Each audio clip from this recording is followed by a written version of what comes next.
America has no shortage of haunted places.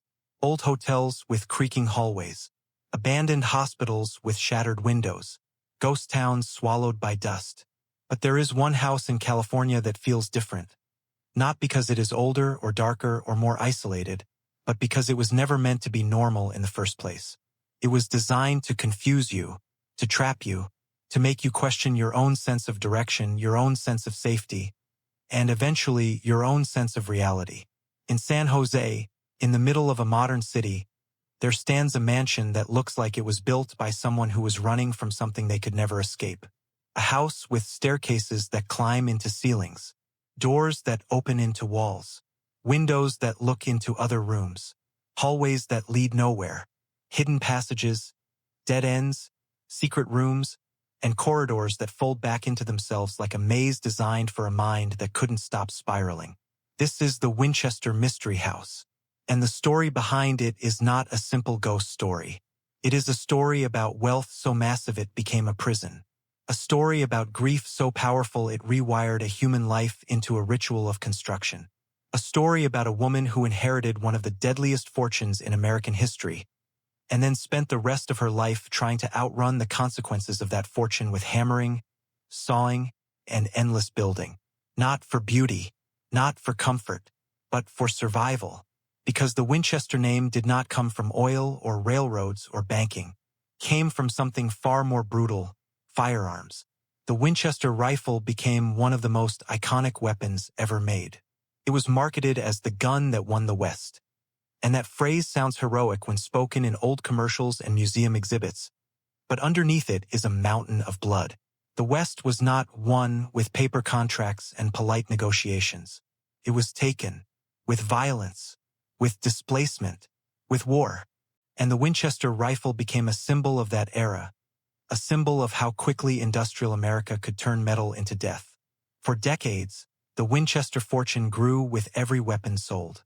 And then that fortune landed in the hands of one woman, Sarah Winchester. From the outside, her life looked like the dream of the American elite. Privilege, money without limits, doors opening everywhere. But her personal life collapsed in a way that feels almost biblical. Her infant daughter died. Then her husband died. And suddenly, Sarah was left alone with an empire of money that came from a product designed to kill. And this is where the story begins to turn dark in a uniquely American way. Because in America, people don't only inherit money. They inherit myth. They inherit guilt. They inherit public perception. And sometimes, they inherit something heavier than all of it. The feeling that a fortune was bought with suffering, and that suffering is now coming back to collect. According to legend, Sarah became convinced that she was being haunted by the spirits of those killed by Winchester rifles. Some versions say she consulted a medium. Others say she had visions. Others say she simply broke under grief and isolation. The details vary depending on who tells it, but the result is always the same. She fled west. She arrived in California, bought a farmhouse, and began building, and building, and building. Not for months, not for a year, but for decades. The house never stopped growing. Workers were hired and kept employed constantly. Construction continued day and night. The mansion expanded outward and upward like a living organism. And what it became was not just large, it was wrong. Architecturally wrong. Logic breaking. Like a dream where your feet keep moving but you never reach the exit. There are houses built to impress. There are houses built to protect.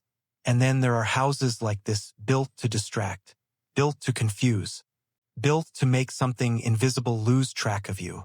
Because if you truly believe something is hunting you, you don't build a home. You build a maze. And the Winchester Mystery House is the most famous maze ever built by a human being who had unlimited money and unlimited fear. Walk through it, and you realize the horror is not in darkness. It's in the structure itself.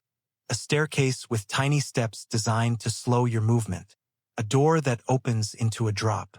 A hallway that ends in a wall. A room behind a room behind a room. It feels less like a mansion and more like a mind turned into architecture. A mind that could not find peace, so it built confusion instead.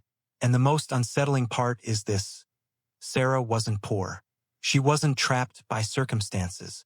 She had the kind of wealth that should have bought happiness easily. She could have traveled the world. She could have lived in Europe. She could have disappeared into luxury and never spoken to the public again. Instead, she stayed inside this impossible mansion, expanding it endlessly, as if the only thing keeping her alive was the sound of construction, as if silence itself was the enemy, as if the moment the hammering stopped, something would finally reach her. And that idea is terrifying because it turns the classic haunted house story inside out. Most haunted houses become haunted after they are abandoned, after they fall into decay, after nobody lives there anymore. This house was built haunted from the beginning. It was built as a defense, a ritual, a constant movement that never allowed the past to catch up. A mansion created from grief, from guilt, from paranoia, and from the kind of American fortune that feels too large to be morally clean. And that's why this story belongs in Dark Stories of America. Because the Winchester Mystery House isn't just strange architecture. It's an American tragedy carved into wood and glass. It's what happens when a nation creates unimaginable wealth from violence, and then places that wealth into the hands of someone who can still hear the echoes. In the next act, we'll go deeper into Sarah Winchester herself, the woman behind the walls, who she really was, what she lost, and why the richest heiress in America chose to live in a house that never ended. Sarah Winchester didn't look like the kind of person who would become a legend. She wasn't a celebrity. She wasn't a politician. She wasn't a loud socialite obsessed with attention.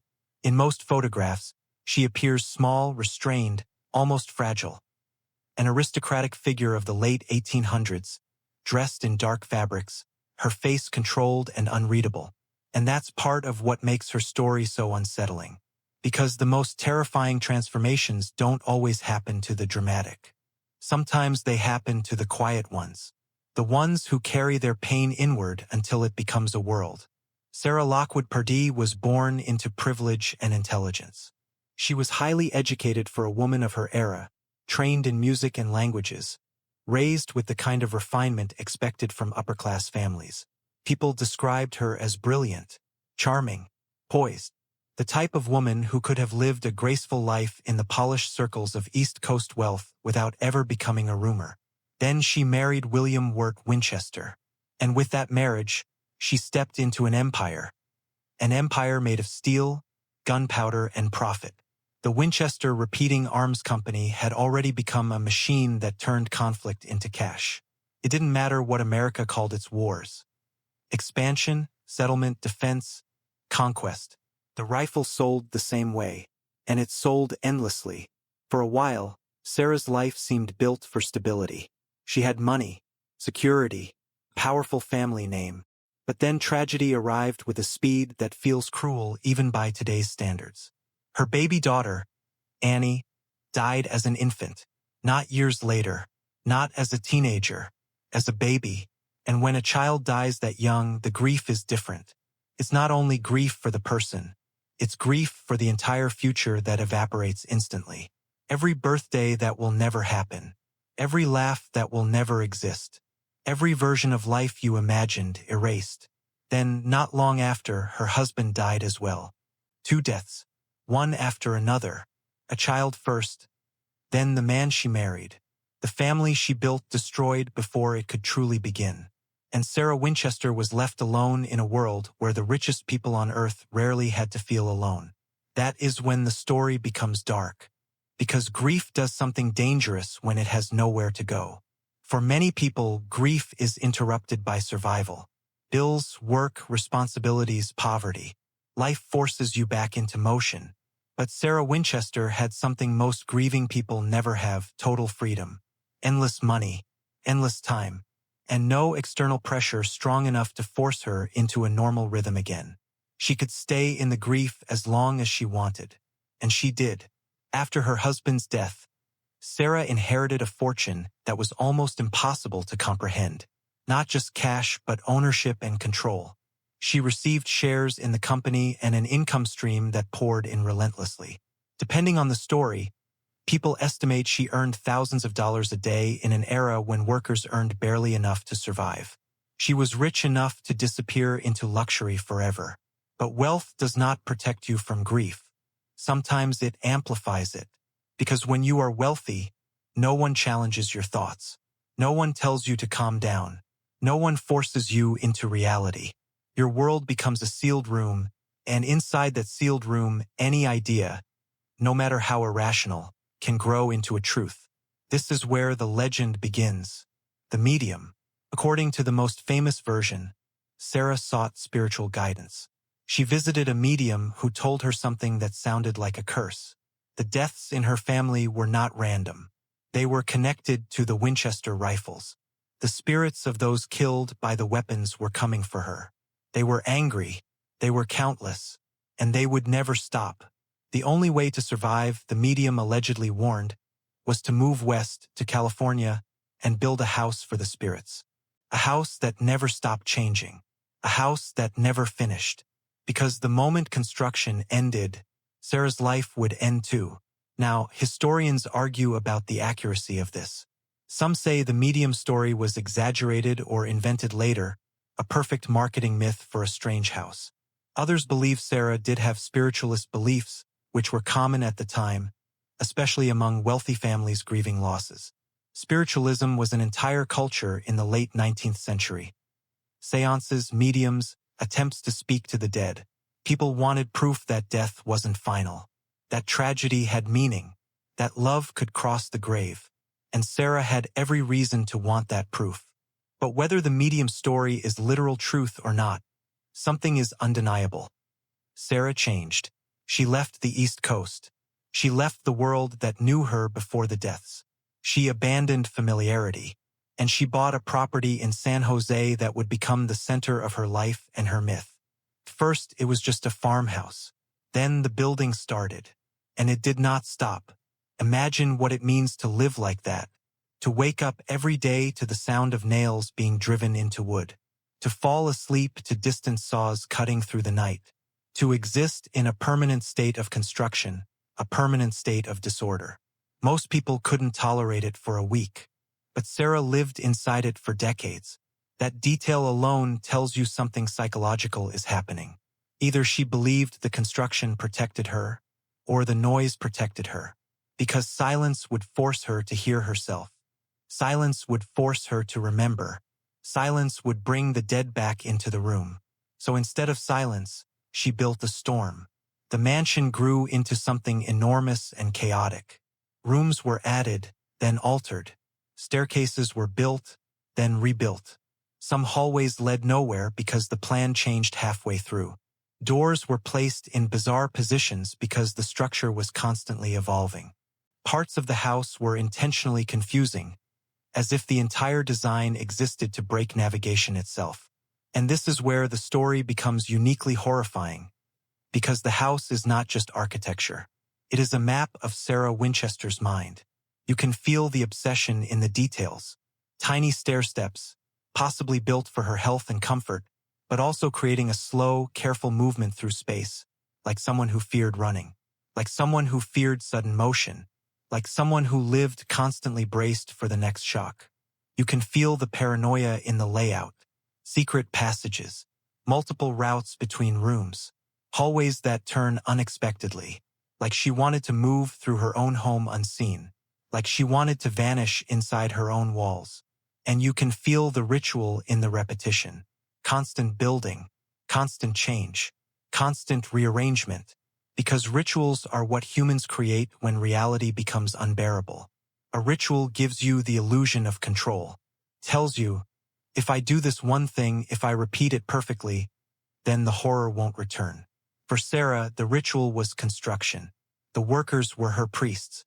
The hammering was her prayer. The mansion was her protection. But here is the most chilling thought. If she truly believed she was being hunted by spirits, then she wasn't building a home. She was building a battlefield, a structure meant to confuse an enemy that couldn't be killed.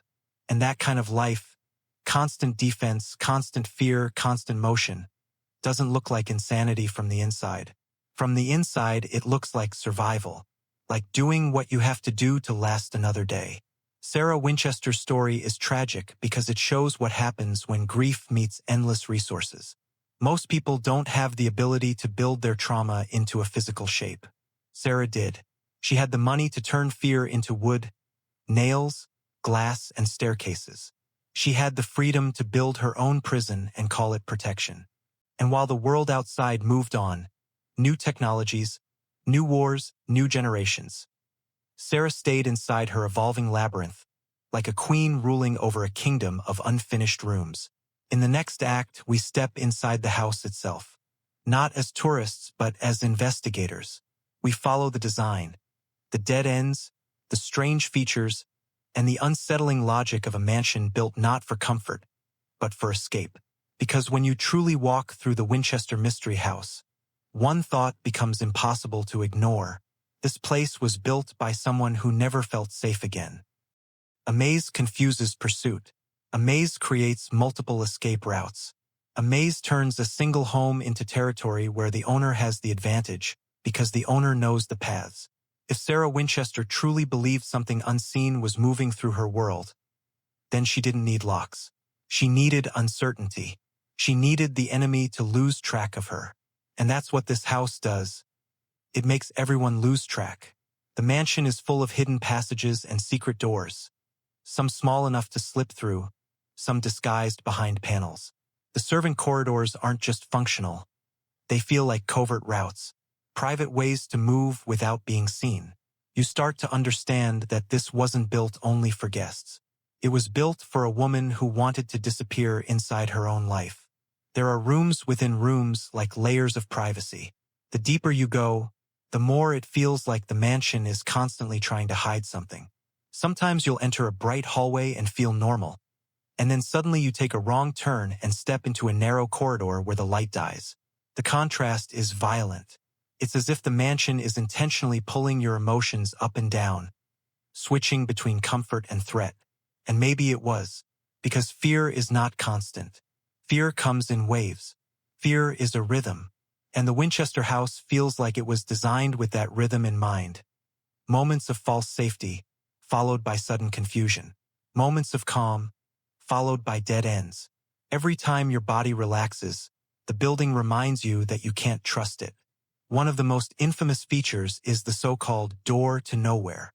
A door that opens on an upper floor, and behind it there is nothing but open air. If a person walked through it believing it was a normal exit, they would fall.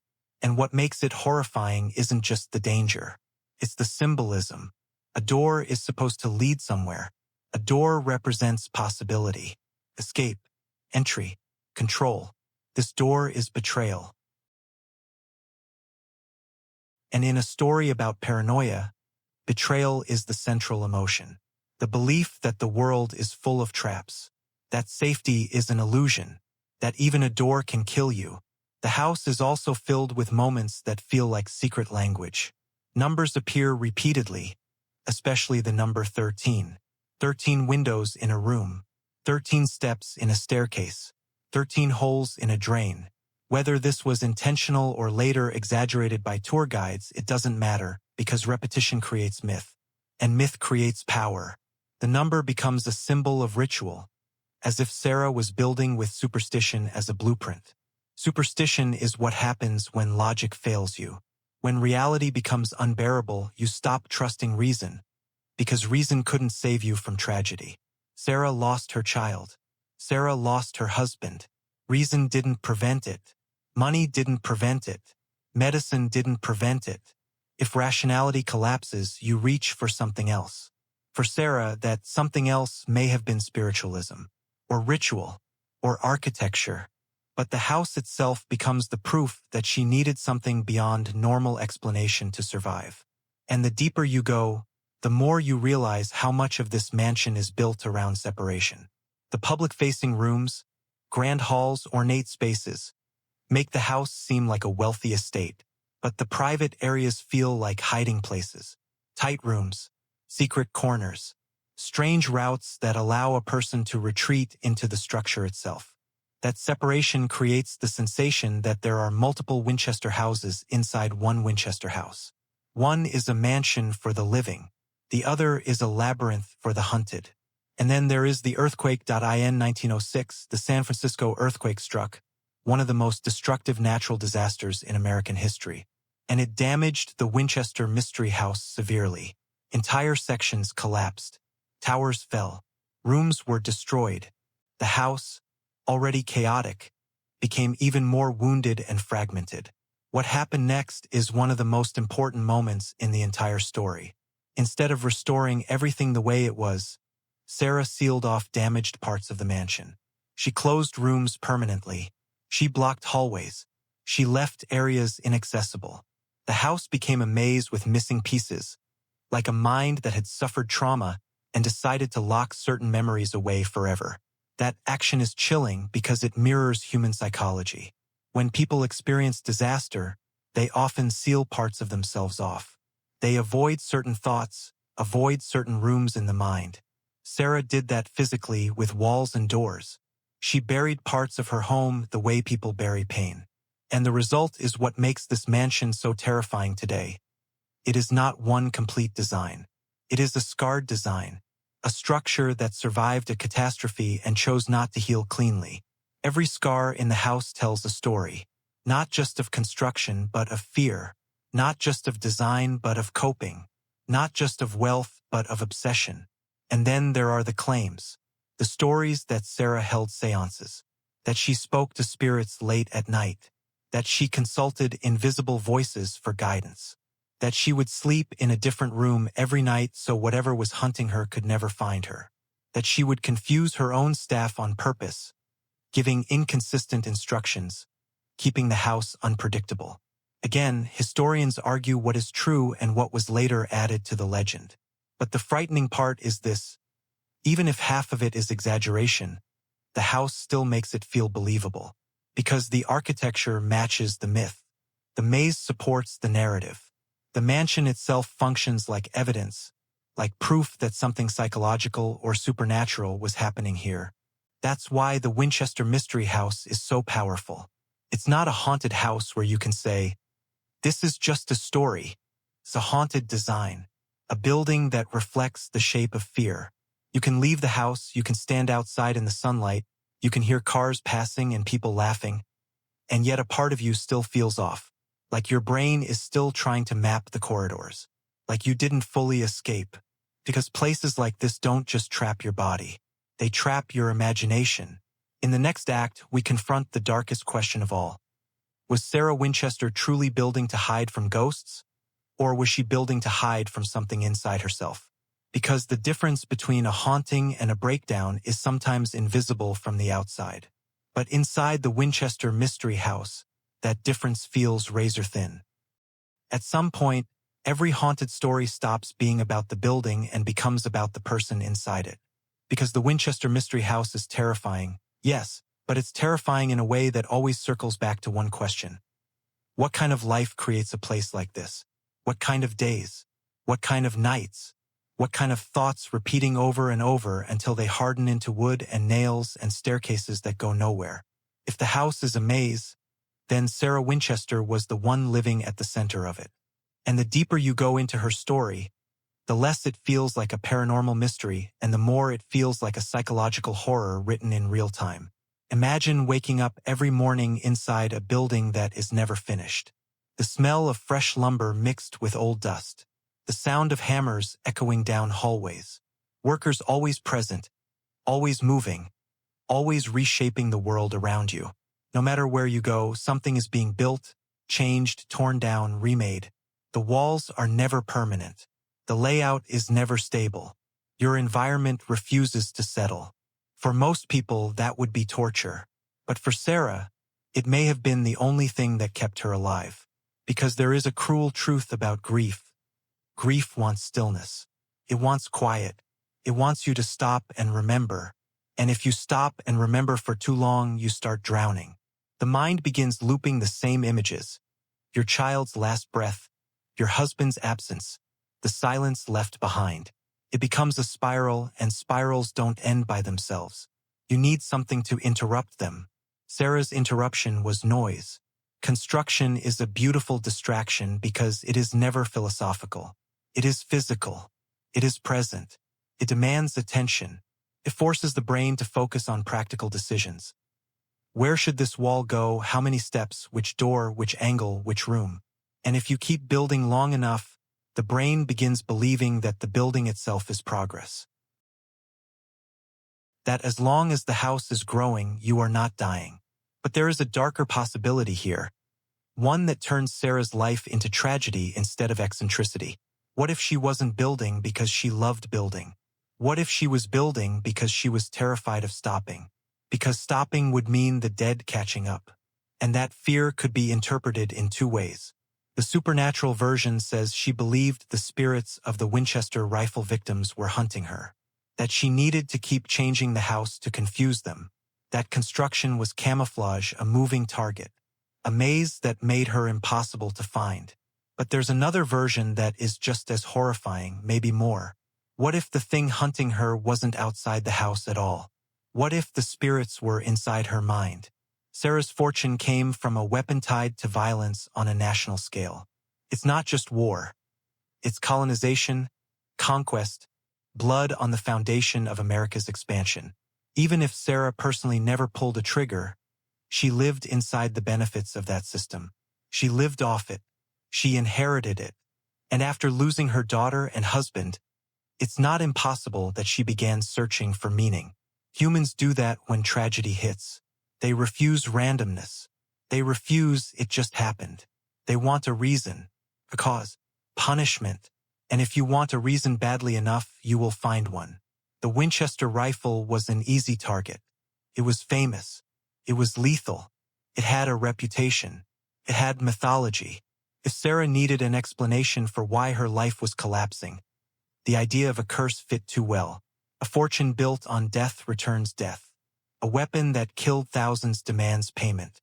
It is the kind of story people understand instantly because it feels morally balanced. It feels like cosmic justice. But cosmic justice is also a cage. Because once you accept that explanation, you can never escape it. Every creak becomes a sign. Every nightmare becomes a message. Every illness becomes a warning. The entire universe becomes a system built to punish you. And when you live like that, the world stops being neutral. It becomes hostile. It becomes a courtroom. So maybe Sarah was building a defense against ghosts. Or maybe she was building a defense against guilt. Either way, the result is the same. The house becomes a ritual of survival. Reports about Sarah's behavior feed the legend. She was known to be private, almost reclusive. She rarely invited the outside world into her life. She kept a tight circle. She communicated through letters and intermediaries. She was, in many ways, a ghost herself, living, moving, existing, but separate from normal society. And in the late 1800s, being separate was suspicious. Society demanded conformity, especially from women. If a wealthy man became eccentric, he was called a genius. If a wealthy woman became eccentric, she was called insane. So Sarah's story was always going to be distorted. But again, the most disturbing thing is that the mansion makes the distortion feel believable. A woman living alone in an endless maze, surrounded by construction, rumored to hold seances at night. The public can't resist turning that into a legend. The house is too strange, the money too extreme, the grief too heavy. It becomes a perfect American myth, an heiress cursed by the blood money of her family's product. And then there are the details that feel like horror fiction, except they're real enough to make you uneasy. The seance room, a small room deep in the house where Sarah allegedly consulted spirits. A room that could only be entered through a hidden route, a twisting path designed to confuse anyone following. If you believe the myth, the seance room is the heart of the mansion, the command center where Sarah received instructions from the dead. And even if you don't believe the myth, it's still unsettling. Because why would anyone need a hidden room inside their own home if not to protect something? There were also stories that Sarah never slept in the same room twice, that she moved constantly, like prey, that she changed routes through the mansion to avoid predictable patterns. Again, hard to prove fully, but the behavior matches the house. And the house is what convinces people, yes, she might have done this. Yes, she might have lived like she was hunted. The earthquake of 1906 intensified everything. It didn't just damage the building, it damaged the myth. Because after the earthquake, Sarah became more isolated. She sealed off rooms. She shut down sections. She locked away parts of her world. The mansion became even more confusing and fractured, like a mind protecting itself after trauma. And think about the symbolism of that event. A giant natural disaster tears through the house of a woman who believed she was cursed. If you already believe you're being punished, then a disaster is not random. It is confirmation. It is proof that the universe is against you. That would deepen paranoia, deepen ritual, deepen obsession. So the building continued, and Sarah kept living. Year after year, the house expanded into something monstrous. Hundreds of rooms, layers upon layers, a structure so complicated that even with modern tours you can't see everything. It's too much, too tangled, too unfinished. It becomes a physical representation of one idea, fear that refuses to end. And then one day the building stopped. Sarah Winchester died in 1922, and the hammering ended. And that ending is the most chilling moment in the story. Not because it proves ghosts were real, but because it proves that the entire mansion, every staircase, every door, every corridor was tied to one person's heartbeat. The house wasn't alive on its own. It was alive because Sarah was alive. Because her fear and obsession fed it. When she died, the mansion became a corpse. A massive, beautifully decorated corpse of unfinished architecture. But corpses don't stay hidden forever. The world came in. Her belongings were removed. The estate was examined. The story spread. And soon the Winchester Mystery House became what it is today. A legend turned into a destination. A private nightmare turned into public attraction. And that is the final twist of the tragedy. Sarah built a maze to hide from the world, to hide from ghosts, to hide from grief. And the world turned that maze into entertainment. People pay tickets. They take photos. They laugh at the weird doors. They treat it like a carnival. But if you stand in those hallways long enough, the carnival feeling fades. The laughter echoes too loudly. The air feels too heavy. Because the truth behind the mansion is not funny. It's a life spent running from something that could never be outrun. In the next and final act, we face the biggest question. Was Sarah Winchester a victim of a haunting or a victim of history? And what does the Winchester Mystery House reveal about America itself? About wealth built on violence, about grief turned into obsession, about the way the nation creates legends to hide its own guilt. Because this mansion is not just a haunted house. It is America's haunted conscience, built room by room until it became impossible to escape. When people think of haunted houses, they imagine darkness, cobwebs, abandoned hallways, a place left behind by time. But the Winchester Mystery House is something stranger, and in some ways far more disturbing, because it was never abandoned in the way haunted houses usually are. It wasn't born from decay. It was born from intention, from money, from grief, from fear that had the resources to become physical. And that's why the final act of this story isn't about whether ghosts exist. It's about what a house like this really means. Because Sarah Winchester didn't build a mansion. She built a response. A reaction to tragedy so powerful that it didn't stay inside her mind. It spilled outward into wood and glass and endless hallways. She turned emotion into architecture, and in doing so, she created one of the most famous structures in American history. Not because it's beautiful, but because it feels like a warning. Sarah died in 1922, and the construction stopped immediately. The hammering ended. The constant transformation froze. Workers left. Tools were put down. The living organism became still. And for the first time in decades, the mansion fell silent. That silence is the most haunting part of the story, because it proves that the house was never truly about design. It was about survival. As long as Sarah lived, the house had a purpose. Movement, confusion, ritual, protection. But once her life ended, the purpose evaporated, and what remained was a structure too strange to be understood as a normal home. It was an artifact of a private nightmare. Within months, the mansion was purchased and opened as a tourist attraction. And there is something brutally American about that transformation. A woman spends decades building an endless maze to escape fear, and the nation turns it into a ticket booth. Her trauma becomes entertainment. Her paranoia becomes a fun fact. Her grief becomes a guided tour. This is how America digests darkness. Packages it. Sells it. It turns pain into a story people can consume without feeling the full weight of it.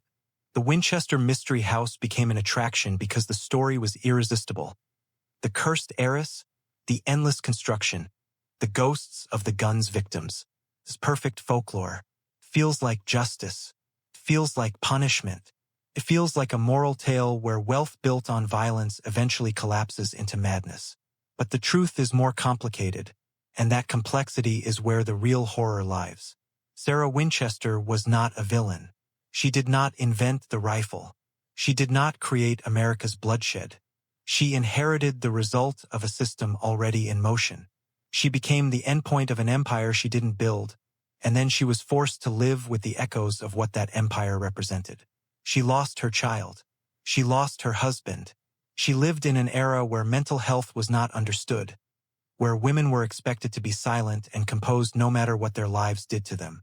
So the question becomes, was Sarah haunted by spirits or haunted by history? Because if the Winchester rifle truly did help win the West, then it also helped create one of America's deepest wounds, the conquest of indigenous lands, the violence of expansion, the myth that progress is always heroic. The rifle symbolizes a version of America that is proud of its power while refusing to look directly at the cost. It's a weapon that represents efficiency, death made fast, manufactured, and profitable. And Sarah, in the center of this story, becomes a symbol too. Not because she wanted to be, but because the public needed her to be. America needed the cursed heiress myth because it makes the story feel balanced.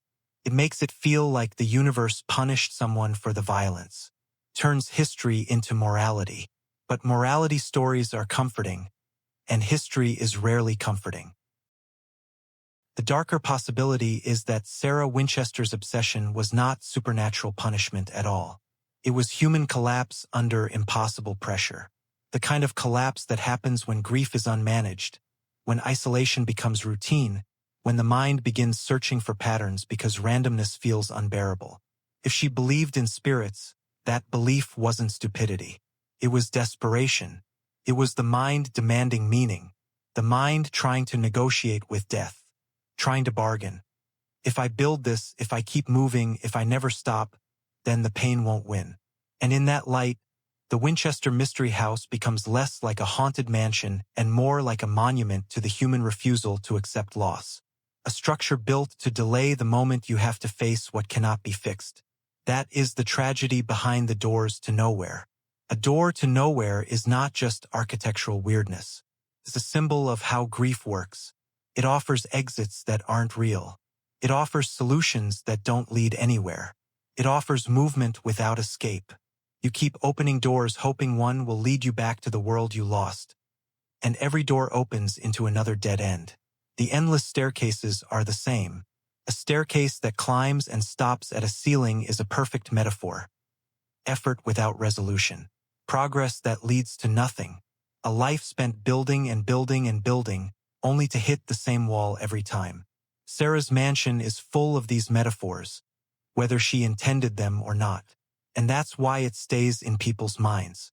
Not because it proves ghosts exist, but because it proves something else. Trauma has architecture. Trauma has shape. Trauma can become a blueprint if you feed it long enough. And then there is the final, darkest layer. Even if Sarah never believed in ghosts, the house still reflects a haunted America, because the Winchester fortune was built on weapons, and weapons shape nations. A building that outlived the woman who created it, preserving her obsession like amber preserves an insect. Every room frozen in the shape of her survival strategy. Every hallway whispering the same message. You can build walls. You can build doors. You can build staircases. You can build an entire world designed to confuse your nightmares. But you can't build your way out of grief. And you can't build your way out of history. That is the darkest truth of the Winchester Mystery House. Not that it is haunted by spirits, but that it is haunted by America itself, by what America profits from, by what America refuses to face, by what America turns into legend so it doesn't have to call it guilt. A mansion that never ended, built by a fear that never ended, inside a country still haunted by the same old ghosts, whether it admits it or not.